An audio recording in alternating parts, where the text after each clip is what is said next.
Hi, my name is Beth, and today I wanted to share with you a little bit of a bookstore adventure and my best advice for how to have bookstore adventures of your own. So let's get started. This year, I had the opportunity to visit the city of Tucson, Arizona, not once, but twice. So the first time was just as the chill of winter was creeping away and we got to go to the desert. We got to experience the dry heat of Arizona for the first time. Jeff was on a work trip, so he was pretty committed during the day, and I was getting my work done and then exploring the city for myself. Of course, in addition to local coffee shops, I also checked out some independent bookstores.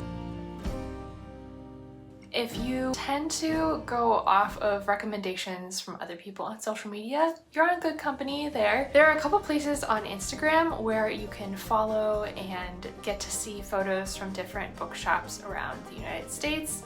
One of those is the American Booksellers Association. Another is IndieBound. If you're looking within a certain area, what different independent bookshops are there. I go to IndieBound first, and then I do some research on Google Maps, curating a custom list within Google Maps. You don't have to share this is going to be private to you. From where you're going to be staying, I would add that location and then zoom out on the map as you add other pinpoints, so you can kind of figure out for each day of your trip like what shops are close for you, what are maybe close to one another, so that you can hit a few in one day.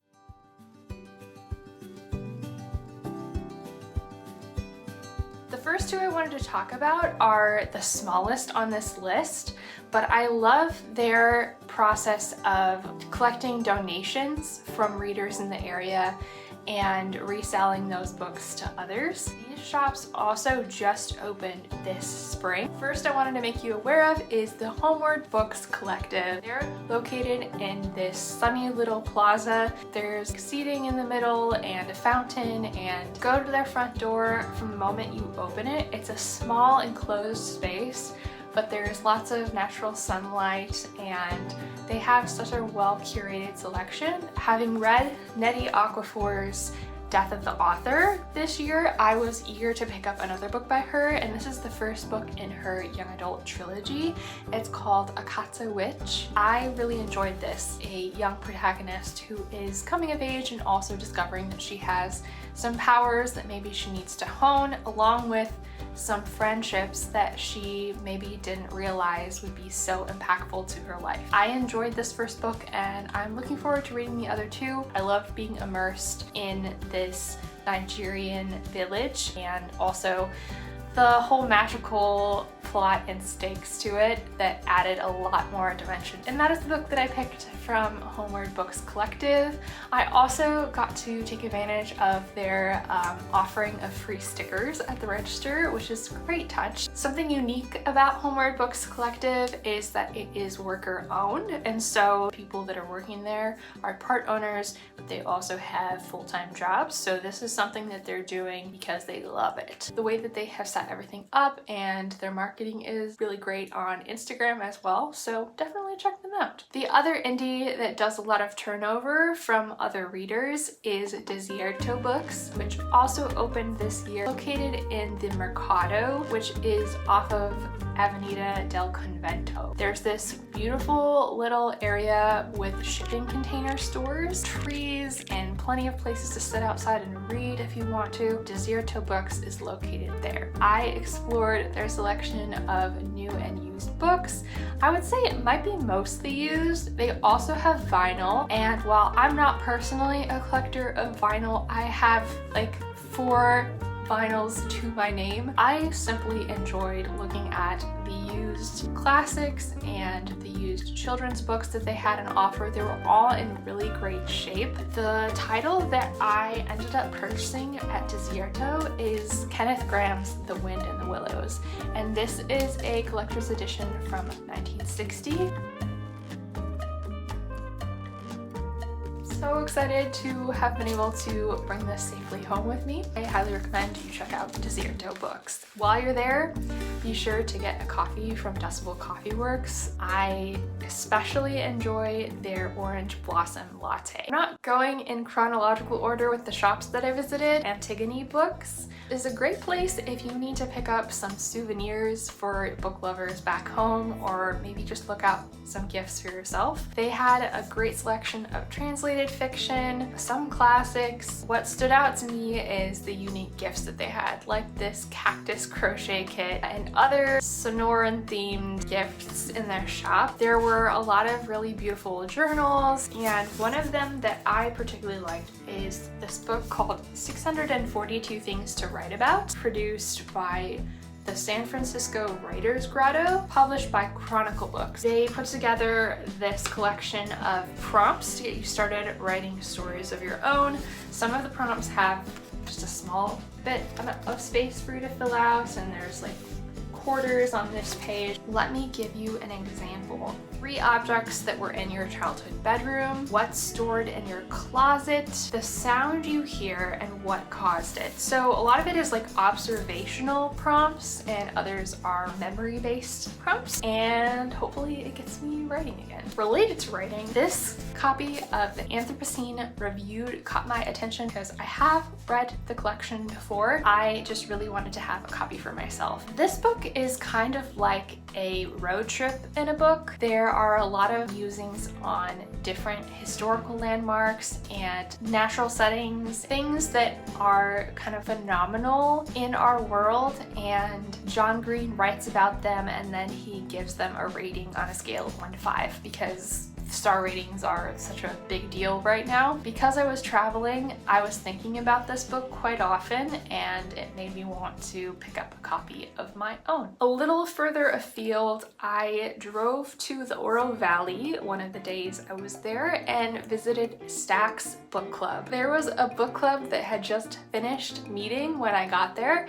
so as I was browsing, they were wrapping up, putting their chairs back in their original formation out of the circle. Such an appropriate way to meet this bookstore. There were also a lot of great gifts there, a lot of local art, and I love their t-shirt design. I didn't get one for myself, but I just think it's really cute. Ended up taking with me a copy of T. Kingfisher's newest book, Sword Heart. When I came up to the register, the employee asked me if I planned to go to the local book festival that was coming up in a couple weeks, because he said T. Kingfisher was one of the authors who was going to be an appearance. We were only there for that week, so I knew I would not be returning in time. We were staying right in the area where the book festival was going to be, and so I was very bummed that that did not work out timing-wise.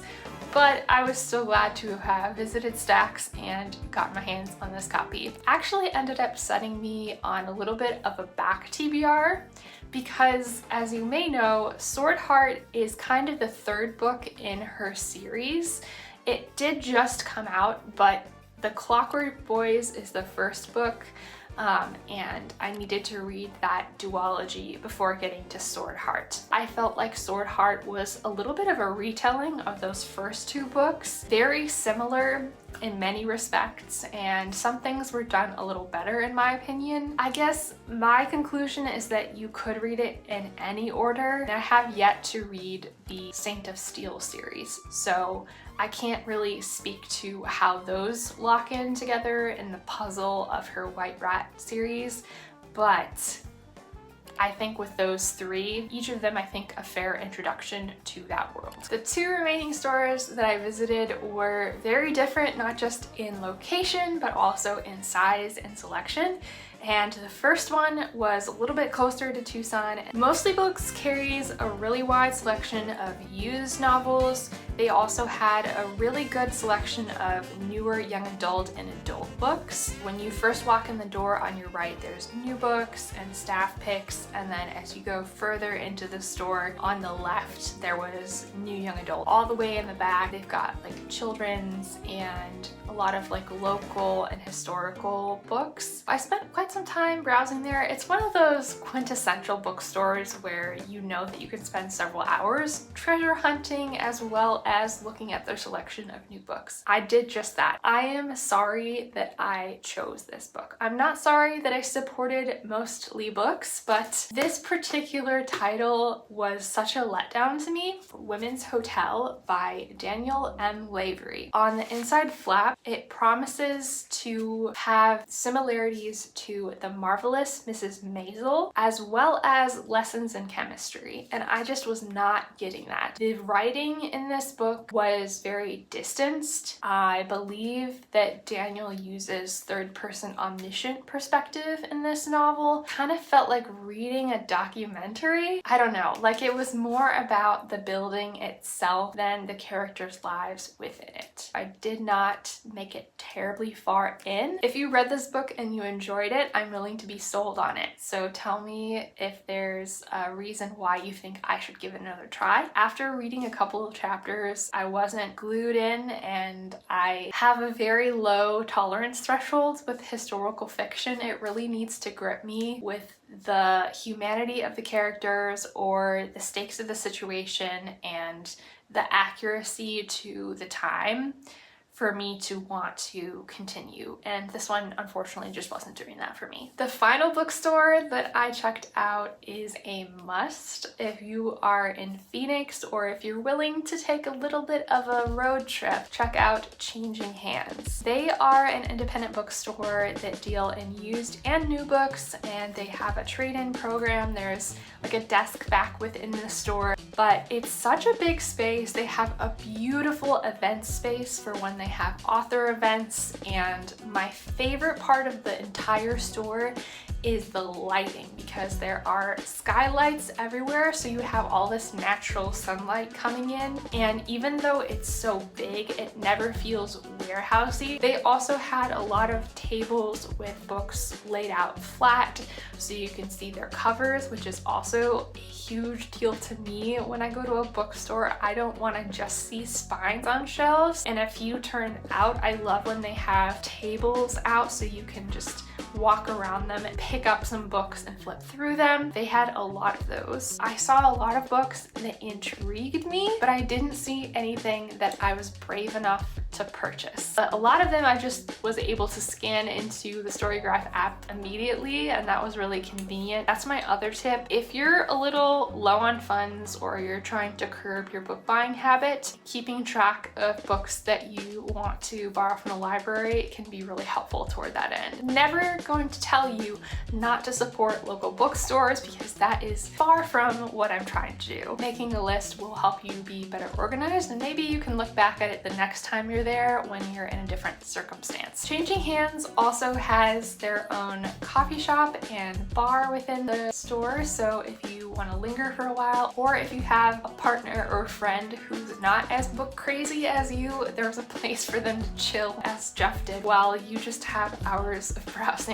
to yourself. So those are the bookstores that I got to visit when I went to Arizona. For most of these businesses, this has been a lifelong dream for them to open a bookshop. Check out what they have to offer and ask them how things are going, what they love, what they need help with, and see if you can support them if you live in the Tucson area. My time is a little bit limited. If I missed any that you think I should go back and check out, please let me know in the comments. Let others know so that if they are in your state, they can check it out. If I can possibly get there, you bet I will. Thanks for watching, and I will see you in another video soon. Happy reading and happy book shopping.